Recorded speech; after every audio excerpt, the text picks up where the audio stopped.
Right, ignore the fact that my hair looks a little bit unbrushed, but we'll go with it, We've got our tea. Wish it was something stronger. So, I'm obviously Becky. This is Juste. She's amazing. She does semi-permanent makeup.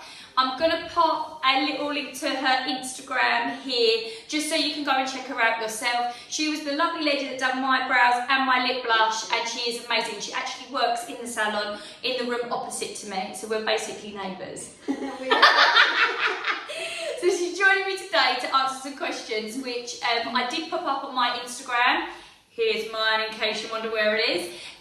Basically, I wanted to see if there was any questions that you lot had that we could answer for our own experience working in the beauty industry. And one of the questions that came up was, how do I set up my own clientele? How do I make sure I get my part-time work in, starting a business, insurance, just any advice that we've got on basically starting in this industry.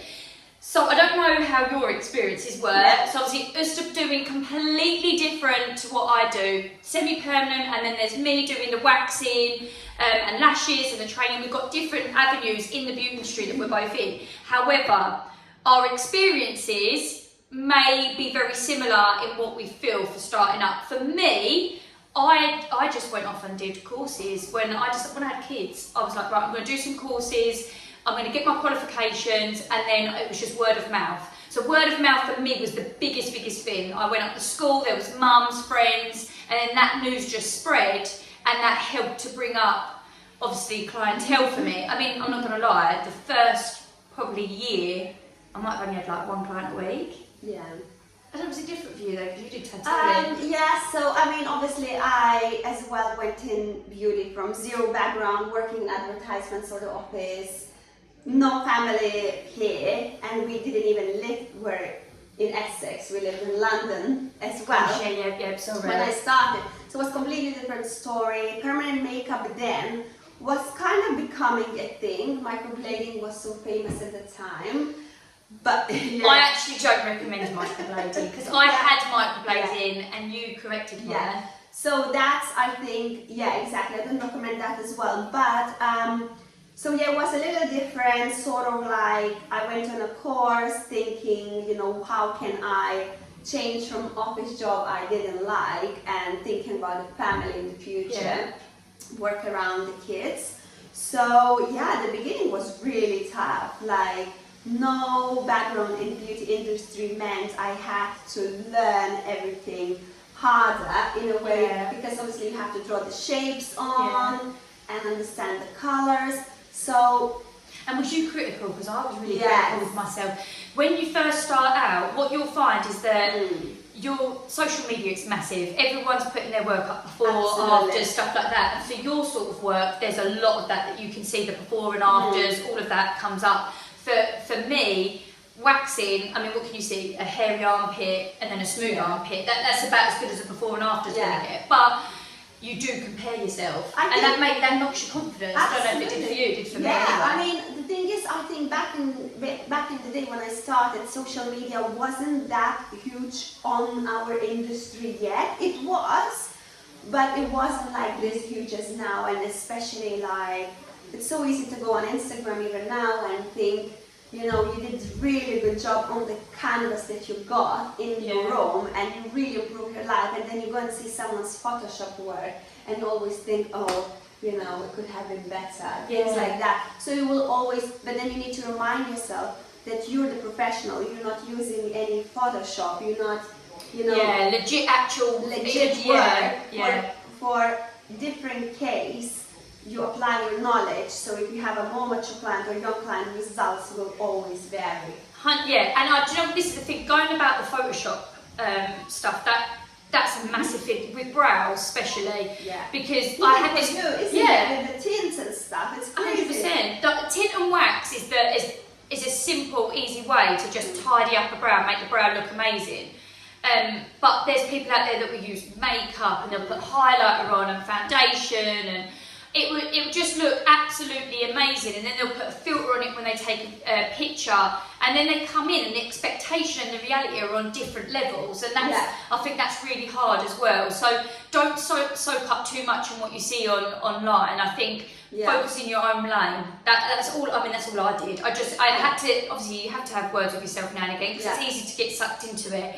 But you've just got to have a moment where you go, right, and stay in your own lane and just concentrate on what you're doing and the feedback that you're getting. I mean, that really helped me. The word of mouth thing, crazy. I never paid for, I mean, obviously we've done things differently, but for me, I never paid for any advertising. I just never did leaflet dropping, never did any of that. I just decided, look, if it takes me an extra year, I want it to grow organically. But I was in a really good position where I had someone at home that was paying the bills and supporting me, so it didn't matter if it took an extra year. But for other people, it does matter. They need that work quick.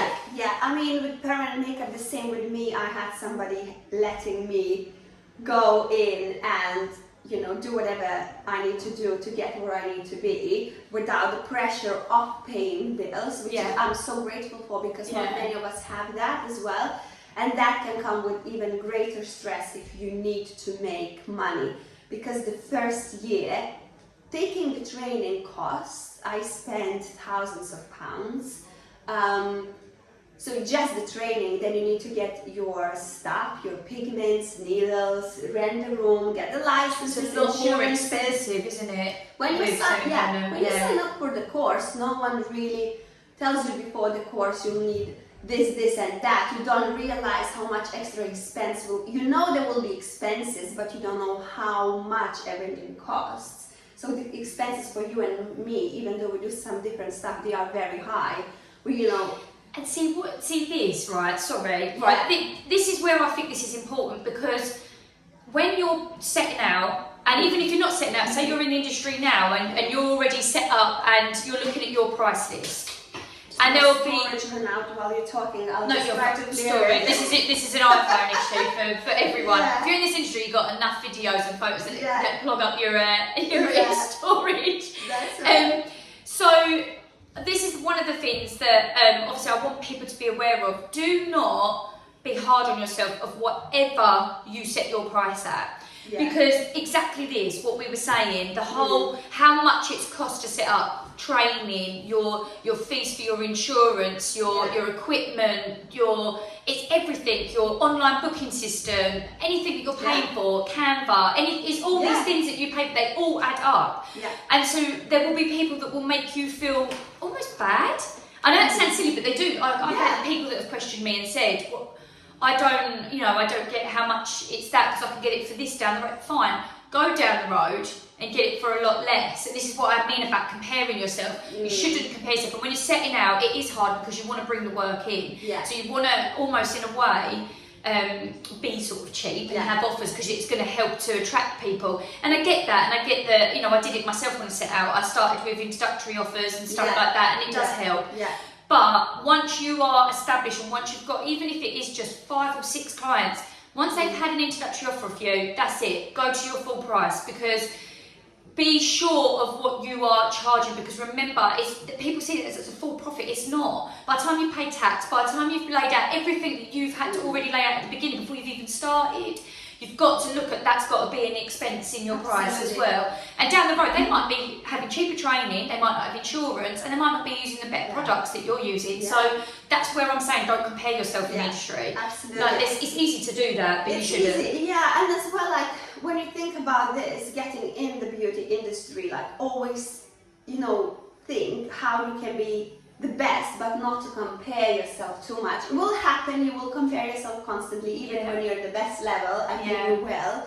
But it's more about really think about what kind of service you want to get. When I go to somebody, what experience I want to have, and because I have such high sort of expectations myself, because I provide level of service I want to get, it's very hard sometimes, to go somewhere else and be like, oh well, actually, I expected more. So always make sure you follow that, what you would like to get, and that will help you a lot to set up even your room, little bits, you know, like... We're in a sister's room today. We've got all of these, look, see? Yeah. That doesn't come cheap. Yeah. To have a wall full of certificates like that, you see that's those Costa. nails, they are supposed to be with certificates, but I just didn't have time. 4 books at the top. Yeah, I will put them on very soon. They're just sitting there in the folder. So anyway... But all of that has cost, doesn't it? That is absolutely. you putting in what you want to get out. Do you know what I mean? Every certificate, obviously license, I would say, is the cheapest from all of them. Everything else is like a couple grand each, you know what? Not maybe all of them, some of them is a It's the most expensive wall in the whole salon. There's about 10 grand on that wall. Paper. Yeah. But what I want to say as well, obviously it is different. What I do, I didn't have to go to college for. I went for private courses. Then I went to level 4 with this, how do you say, VTCT? Certification, like level 4. So you do a lot of kind of trainings, and with permanent makeup, if you think about permanent makeup, you will not be confident most likely after your initial 5D training. That would be the same with any course, I think. Yeah, even more so when you're doing needlework. But for even with waxing, if I'm being completely honest, I train people and we do one-to-one training. So it's me and the student, and I'll be honest, exactly like what you were just saying about how you've gone off and done other little courses in between. You have to. Yeah. You have to, like.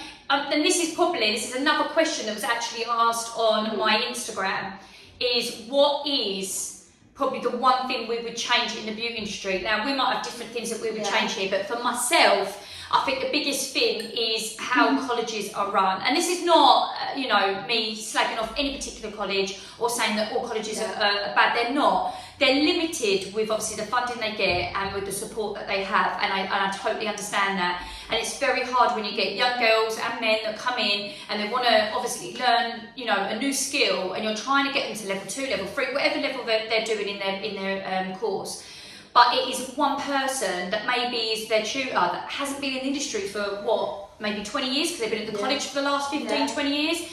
And they've come out of the industry, and the beauty industry is a fast-moving industry, and I think it changes so quickly. Yeah. There's new skills, new products, new trends. Yeah. There's lots of stuff, and I think the longer you're out of it, the more old school, more old-fashioned you can be. And then actually, what you're teaching is you're just ticking boxes, and that's where I think the industry is, and the reputation that it's got, is that anyone that does one-day courses or couple-of-day trainings, that actually it's no good. Yeah. But what you are actually doing is you're improving what you've already got a qualification in. And actually, sometimes the people that I've trained have been people that have come to me and they've never ever, maybe they did a course like 20 years ago, let's just say. They're level 2, level 3 trained, whatever. They've been in the industry for 20 years and they've lost confidence. And there is no point of call to go back to anyone to say, right, I'm stuck with this, I need support, I need guidance. But actually, when they come and do training with me, it might be one day that they're with me. Yeah.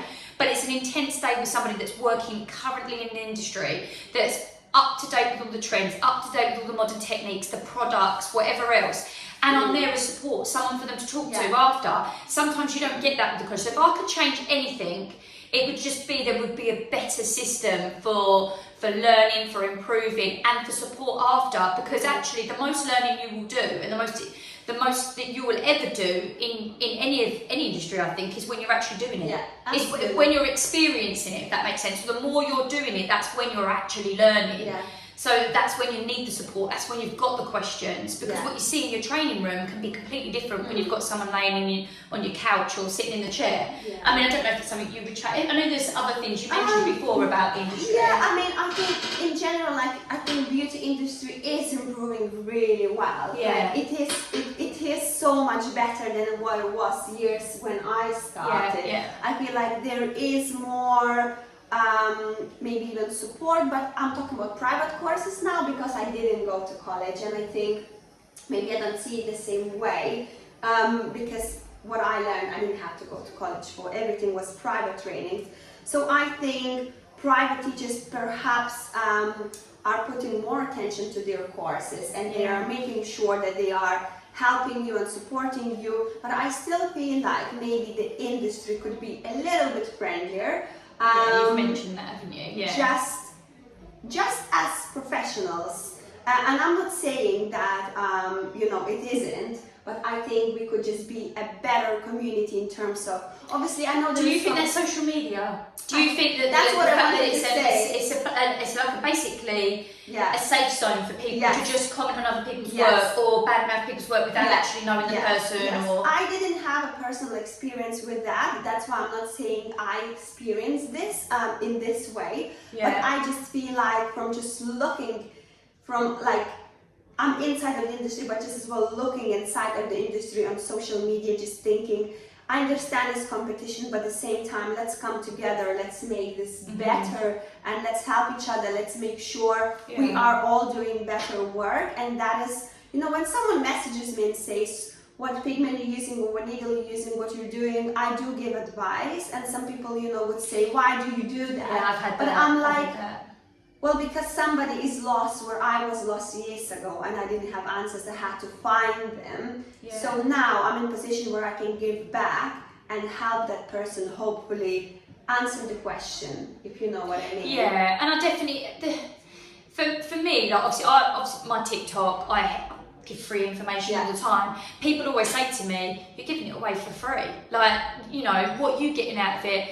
It's not really always about what I'm getting out of it, it's about what the industry's getting out of it. And if the industry's improving, it means that there's room for me to be in a better environment. I mean, why wouldn't I support anyone? If I've got the knowledge and the platform to be able to support people, of course I'm going to do that. Because what does it affect me if someone in Edinburgh is doing what I do? Why does that affect me? It doesn't, because no one from Edinburgh is going to come to Essex to have their wax. If they do, amazing, they're welcome, don't get me wrong. But like for me, I don't understand how that's a problem. Why would I not help them? I personally think there is space for absolutely everyone. Even in Essex. Someone round the corner, because we need to realize one very important thing, that is only strength we really have is being who you are and the result that you give yourself. No one else will be able round the corner to be you, and you can't be them. So the client chooses who they, the work, the approach, the person. Is so many of us, and you can connect with the person and then go to that person. Definitely, you attract your own clientele. Absolutely. You do, and so the biggest thing I could say for advice for anyone is don't mimic anyone. We're completely different people, right? We've got a different approach and stuff. Not only just forget the treatments that we offer, just the way we do stuff is very different. There's no right or wrong in either of our approaches, because what you do will attract the clientele that's right for you. What I do attracts the clientele that's right for me. So as much as like there'll be people that will inspire you online, or people that you've seen, you've gone into salons or whatever, and you might think, God, I'd love to be like that person and do what they do. That's great, that's inspiration, but find that inspiration in yourself, in how you can adapt to make it your way, because that's going to attract the right clientele for you. I don't want to be somebody that I'm not. Every day someone walks through the door, because that's tiring, it's mentally draining. You're sitting in front of people day in, day out, like a conveyor belt of people coming through, and you're going, right, what are you having done? Okay, how's your day been? Whatever. And it's the almost like the emotional offload as well as the physical work. And I want to have people that come in that are happy and comfortable with my personality and my way, like you would with you. So definitely, like, take it as inspiration, but don't go looking to mimic anyone. But don't you notice, at least I have wonderful clients, and the reason is we attract them with our energy, right? So someone comes in through the door, I've never seen them before, it doesn't matter the age or it doesn't matter anything. You just suddenly connect, you start talking and you connect, and I always just think to myself, oh my God, how lucky I am. But in the same time, I feel like, but we attract how we present ourselves in social media. I will talk about the serious way, but in general, how we are ourselves. Snippets of your personality. We are quite similar in terms of like both of us can go on social media with greasy hair and a mum bun. Hence why I apologise at the beginning, because I've got. But I do that all the time. Like only today I made effort because I'm not in my uniform and I can have my hair down. But what I mean, like you. But what I mean, we are who we are, and I will not hide that I am like now literally cooking dinner, but I have something to say on my Instagram just because I'll forget. And this is who I am. This is me, like all over, the place, trying to organize things. And you're passionate about what you do as well. Even if it's stuff that honestly, go and check her Instagram out, because her stories, even it's not always about semi-permanent makeup, it might be about what she's doing with her daughter, or just being a working mum.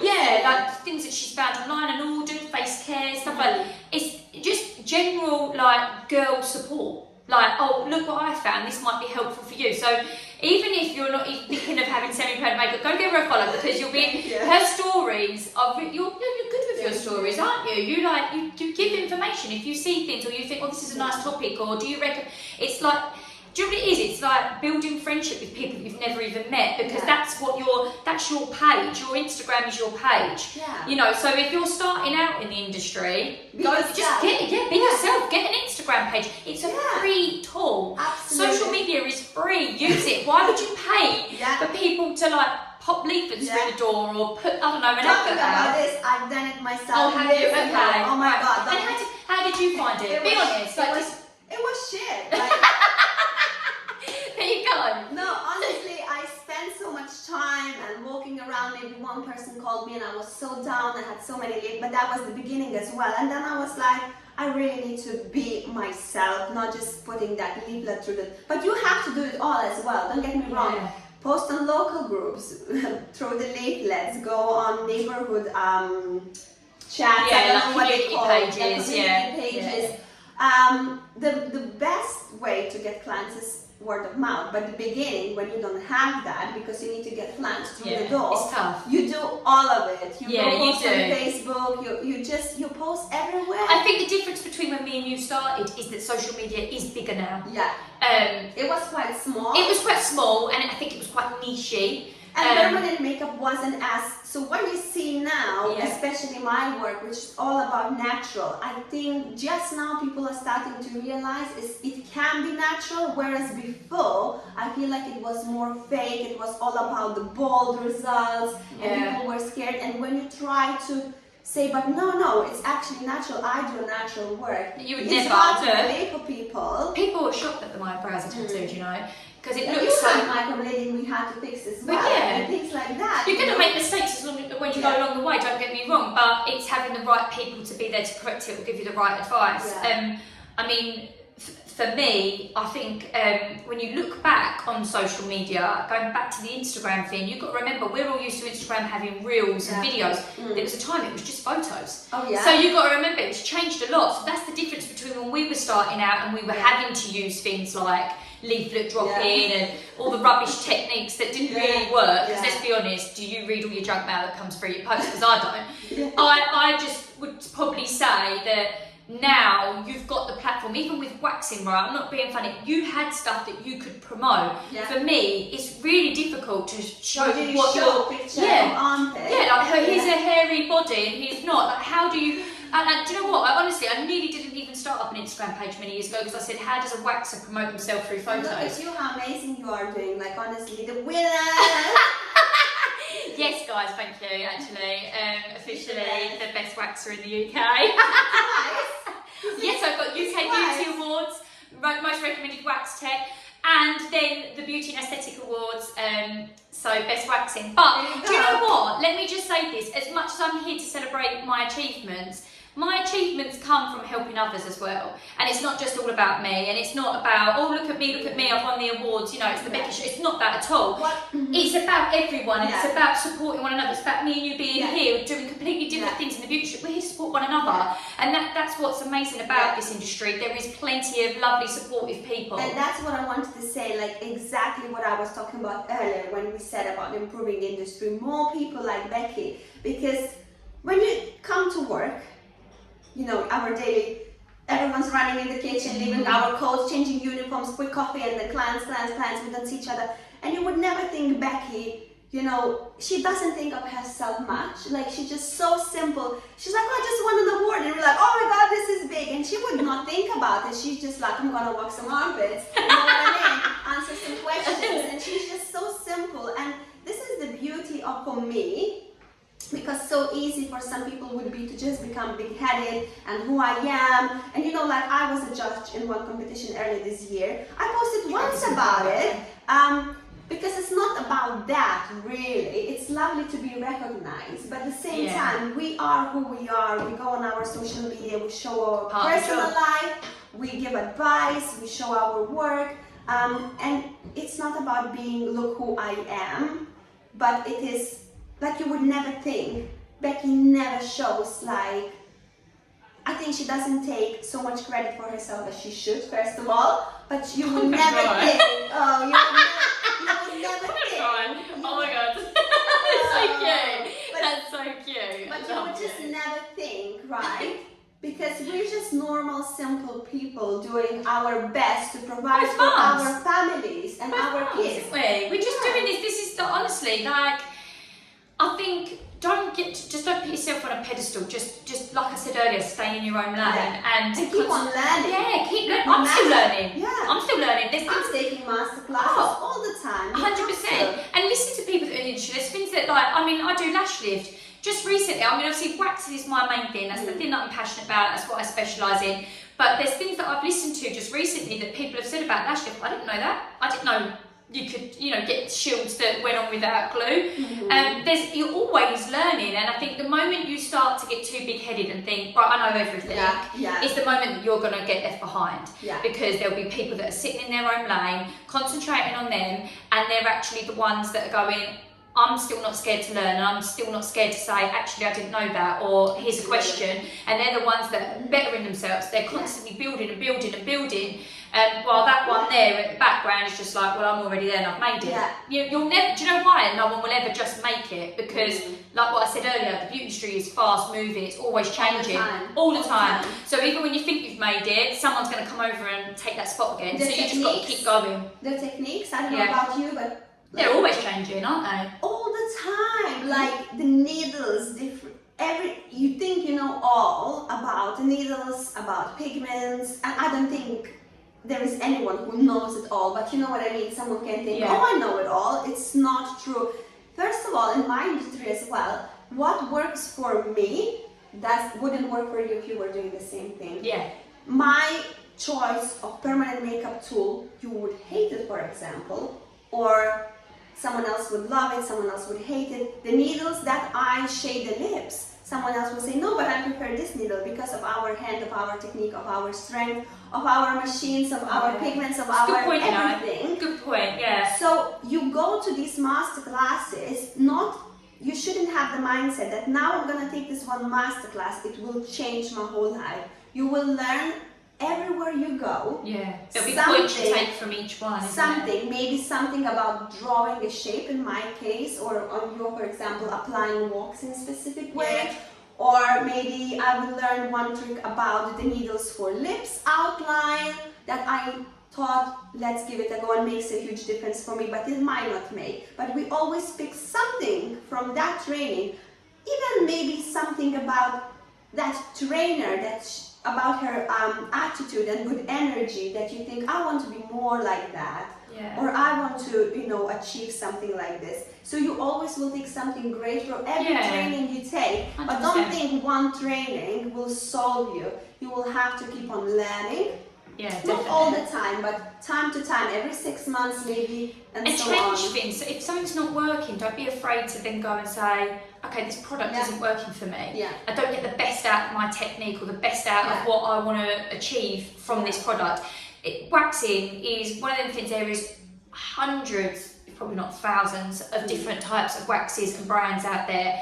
And even like I use Hive, but there is different types of waxes within Hive, and there'll be ones that I prefer over others. So, don't be afraid to test. Like for me as a waxer, it's not about just having great technique. Oh my God, I've got the great technique. No, it's about having great attitude. It's about having great hygiene standards. It's about also having great products that work with my technique. All of that combined makes me the waxer that I am. And the attitude is a bonus that gets me there. Same with you, the needles that you work, the tools that you've got, the pigments that you use, the different masterclasses you've got, the attitude you've got, the content you create. Understanding the client. Yeah, that is so 100%. important. I Yeah. think if you don't get what your client is saying, or you can't explain your client what to expect, Yeah, which that is expectation and reality thing again. And then another thing is like a lot of, I don't want to say, like a lot of clients who come to me, they say they've been to other consultations, for example, they say, oh, I wasn't told that. It's like, how can you not be told all information, everything about the treatment, because it's you who are getting this, and then explaining how it changes, how dark they look and how they heal. And some people can get that shock because it's so dark. I love preparing my clients, and I think it's so important. Then just someone come in, I'll do it, oh yeah, it's fine, just give it time and then go. And the client would think, oh my God, is this gonna change? And he would worry for the next week. So I like to prepare my clients. Not everyone is the same, it's fine. But then just like really... It's the passion. It's the passion. Yeah, and, it's the passion. And the service you provide. Yeah. I always come back to the same, the service you provide. I would like to know absolutely everything, the treatment I get. And sometimes if I go for something and I didn't know what to expect during the healing or immediately after, I don't like it. And then obviously I am fine, but deep inside me like, oh, but I didn't expect it this way. She is so hard on herself, by the way, can I just say? No, I'm just talking about general. In general, but can I just say that she is hard on herself. She's always like, oh, I could have done that more, but that's passion. And I think that's really great that I'm looking at the work and thinking, that's absolutely amazing. But I think because we are our world's worst critics, that's the issue, isn't it? And, so if find someone that is as passionate as this one here, as me, we are passionate about what we do. But if you're not local, when you're looking for someone, I think make sure that they sound like they know what they're doing. Let them, if they're asking the right questions, you'll know yourself that you're going to the right person. Go to them consultations, and don't be afraid to ask questions either. Like, if you're not asking and there's something up there that you're not sure, no question is silly, because every question will get to the answer. But I really enjoyed this, by the way. We've got more questions I know that are definitely pending in my phone. There's a few that we didn't answer today, but I think we can do it. We'll do some more. We can do more. The one question before we go is, I think, because I have about 15 minutes for my car. So I'll need to go and repark the car. But what I wanted to say, so now is the festive season, right? Let's talk about this a little bit, because as we are going to post this soon. And it's coming up Christmas, and coming up to Christmas. How do you find? So two questions actually. Managing the load, because everybody will wait for last 2 weeks before Christmas to get the treatments done, and we know this in my work online it's not so much, it's just a constant steady flow, sometimes a bit more, sometimes a bit less, but like yours especially is waiting as long as possible and then getting treatment done just before. Because obviously with waxing you're trying to get it as smooth as you can to the nearest date, knowing that you're going to have to probably have it redone again in 4 to 5 weeks. So they want it to be great over Christmas and New Year. So my workload just before Christmas is crazy. Yours is probably a little bit more spread out. Mine is steady, I would say, because I have every year lots of people doing it a couple days before Christmas even, because they know what to expect and they're fine with it, they're doing it. If they don't not fine, they book it after the year. Because it depends, every person. If they're going anywhere and they want the scabbing and everything like that. And if someone wants, if they're staying home, they don't care. I always have clients, but I manage the expectations. That's why I always have clients, suitable dates for them. But it's always kind of more steady flow. But whereas for you, I feel like you have that crazy rush. So how do you manage? Like, does your family life suffer? Do you extend your hours? And well, I've extended my hours, haven't I? So I've extended my hours, especially that week. So next week, the week before Christmas, it's crazy. Stuff. I mean, it's a catch-22 because the more busier I am, the more money obviously that we're bringing in for the business, for the Christmas holidays, means I can have more time off. Being self-employed, anyone that's self-employed knows what that's like. You need to make sure you've got money put aside for the quiet times. And January can be quiet for the beauty industry and the hair industry. I think I am fine with January, February, but because of my work online, people get Christmas presents, money, vouchers, vouchers. I do once a year sale for Black Friday. That I always do the deal for January, February. So depending on the line of the business, I think but I know what you mean. Like my January is booked up and up to February, but I know can be other periods of the year, like end of summer holidays, quietest for me personally. because people are away. after holiday see, for me, and that's they a don't busy have time. much money. So We're quite opposite actually with yeah, our we are routine, quite aren't we? opposite. Yeah. Yeah, so for me, maybe beginning of September is quieter. That's where I tend to take holidays myself, a bit in August and a bit in September. But then like January is opposite to other beauticians because I have this Christmas money, presents, birthday money coming in to get the treatments done, vouchers that they got, and Black Friday sale that I always run and always books me up. But whereas I don't do that for see, for me, it's a case of January becomes a little bit more of a quiet. Well, I'm busy with training because what happens is that people that are in the industry are all quiet in January, so they invest training time in their quiet months. So I'm busy, but with different things, so it's more for training for me. But the couple of weeks before Christmas are crazy because that's when everyone wants to get their lashes done, or their brows done, or full face wax. Then maybe they see your family. They're like, I mean, who sits at the table and has a turkey roast with a smooth fufu? I mean, it's important apparently. A lot of people need it. Whatever, like whatever makes you happy. But I wouldn't say they suffer, my family, but they're just used to not seeing me. That build up to Christmas for us in our home is always a little bit more on the quieter side as spending family time goes, because I'm doing late evenings. This industry, you've got to expect to work a few evenings here and there, or at least the weekend.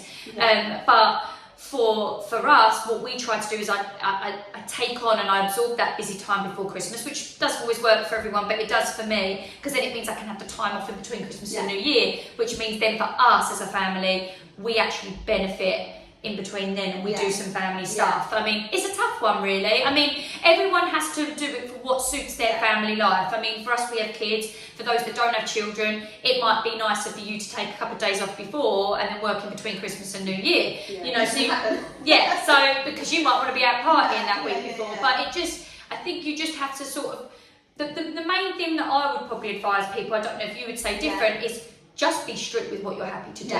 Don't let people trick you in or guilt trip you into doing stuff, because if you've reached your limit, you've reached your limit. And you can't do a good job when you're overworked. And tired. And then all that happens is you end up feeling ill over Christmas. The amount of Christmases I've spent over the last few years where I've had like a fuzzy head, or I've felt achy, like I'm coming down something, but a lot of it is just overtiredness. You're on your feet all day. It's an intense job. I know people don't see it as like that, but hair and beauty, you're more than just the therapist that's doing the work. You're also somebody's like therapist that they talk to, like in a sense of like a counsellor.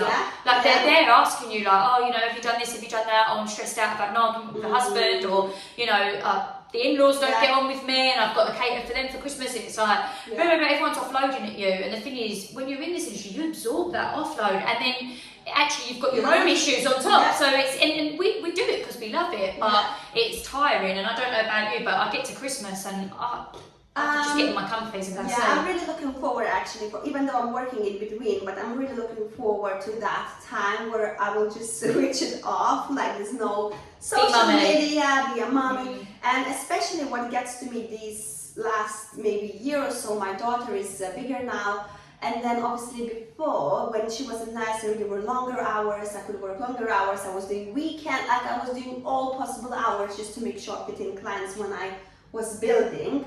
But now when she's like a school age and she's bigger and she keeps on saying, Mommy, working again, Mommy, working again. And I'm like, so it just really breaks my heart. So for the last 2 years, I set up strict hours. Obviously here and there, I will do an evening because it's not always. I will always accommodate if I can. If it fits around my family and my husband can, help in the evening, and I'll come in and do it without problem, because obviously we're all human, we all need to sometimes work around each other. Like someone flew from some other country to see me, not just to see me, but to see her family as well. And obviously I tried my best to fit her in. Yeah, but she travelled here, isn't she? Yeah. She could have done where she lives, obviously she's coming here to spend time with her family, but at the same time I feel like she also wants to see me. This is an honor to me. Someone lives abroad and wants to, So that's an honor, isn't it? Yeah. So obviously, I will try my best without causing trouble to other clients. But I'll make sure maybe I'll do an extra evening, or I'll do something, or you know, things like that happen and we need to accommodate. But I think the main thing for me, being with set hours, it changed my life so much for the last 2 years. People It's respect 2 you years more. I'm here now. That's It's when I years. set You can my probably hear the background noise. Yeah. We're in the salon at the moment, and it's busy out there. Like the Christmas build-up is coming now. It's starting, and you probably hear hairdryers and people walking around. But it's lovely. Like and it helped me to set my hours, because I'm like doing what hour salon, not even all, I don't do all the evenings they're open, for example, which you do. I do one of the different, evenings here, but I do Saturdays, for example. So sort of set hours really helps me and my family to know when I'm home and what I'm doing, so we have that quality time, and it's very important. It's important to have routine, and your clients will respect you more if they know your hours and you're willing to stick to that. Same with policies, stick with it, be strict. Policies, cancellation policies, this is your business. Especially the build up to Christmas, be more stricter with it, I think. Remember, the money that you lose, your children lose. Yeah, right? your family loses. So that was the hardest one of the things to implement in my business a couple of years ago, is being very strict. So you feel guilt in the beginning, but then you realize when you are serious, your clients are serious. And it doesn't happen so often, and like at all, that someone wouldn't show up or wouldn't come because they paid a deposit. They know the rules. Obviously we're humans, and if something happens, I do allow to move appointments. It's not like, you know, but we're talking about situations where someone would just decide not to show up just because. Of course. So that's what protects us and our time and your business, because someone else could have been in that chair. Basically, going back to what we said earlier, you've paid for all of these things. You pay your rent, you pay your rent, you pay your insurance, you pay everything. You're basically getting the cover for the time that's been lost that you can't replace to cover them things. So don't feel bad on that. Actually, if anything, the more relaxed you become, the more people will take the mick, basically. Because I mean, if you're going to get away with it, I know myself, if I can get away with something, I'm going to get away with it. That's human nature. So just set your boundaries. Whether that's working hours, whether that's your policy, whatever it is, set your boundaries. It will, It gets easier. It does. You'll find a way of doing it, and then go, wish I'd done that from the beginning. And you'll see your business will grow from it. Respect grows from it. People respect what you're doing, what you're trying to achieve here, and then you sort of reap the rewards from it. So that's the main thing. Always be clear with the clients upon their booking. So they know exactly what they're getting into, what your policy is, whatever it is. Whatever you come up with. Anyway. We can't let her get a car park ticket for this. That's all I'm saying. Right, guys, I hope you've enjoyed this. If there is any questions that you want to fire away at us, whether it's something that maybe I can answer, Juste can answer, I will obviously get other people in that work in the industry as well, so you can get their perspective on it. We've got lots of hairdressers, barbers, all sorts going on in here as well. But any questions you do have, pop them in the comments. Would love to hear them. We'll get back to you as much as we can. And don't forget to like and subscribe. Thanks, guys. Happy Christmas, everyone. Bye.